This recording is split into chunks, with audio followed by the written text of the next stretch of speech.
जून अखेर आला तरीही पावसाला सुरुवात न झाल्यानं नाशिक जिल्ह्यातील धरणांनी तळ गाठलाय।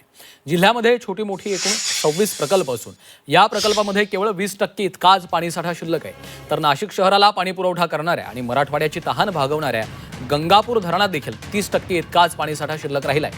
जिल्ह्यात पावसाची परिस्थिती अशीच राहिली तर भीषण पाणी टंचाई निर्माण होण्याची शक्यता आहे। गंगापूर धरणात गतवर्षीच्या तुलनेत निम्माच पाणीसाठा असल्यानं शहरात एकवेळ पाणी कपात देखील सुरू करण्यात आली आणि याचा आढावा घेतलाय आमचे प्रतिनिधी सागर गायकवाड यांनी।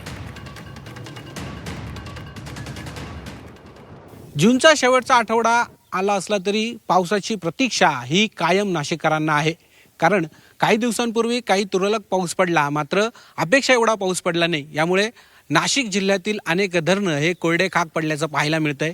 मी आता नाशिकच्या गंगापूर धरणावरती आहे। इथं जर बघितलं तर हे धरण देखील कोरडं खाक पडल्याचं चित्र पाहायला मिळतंय। खरं तर गेल्या वर्षीच्या तुलनेमध्ये 30% पाणी यामध्ये कमी असल्याचं चित्र पाहायला मिळतंय।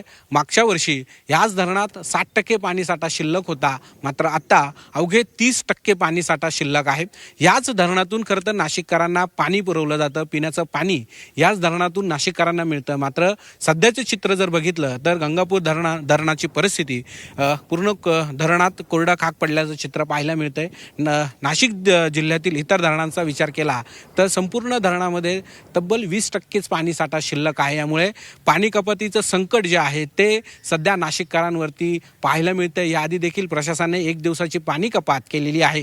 आठवड्यातून एकदा म्हणजे शनिवारी पाणी कपातीचा निर्णय घेतलेला आहे। जर दुसऱ्या बाजूला जर बघितलं तर असाच पाऊस जर पडला नाही तर आठवड्यातून 2दा पाणी कपात करण्याची वेळ येणार असल्याचं प्रशासनाकडून सांगितलं आहे। कॅमेरा पर्सन सोनू भिडेसह सागर गायकवाड, जी 24 तास, नाशिक।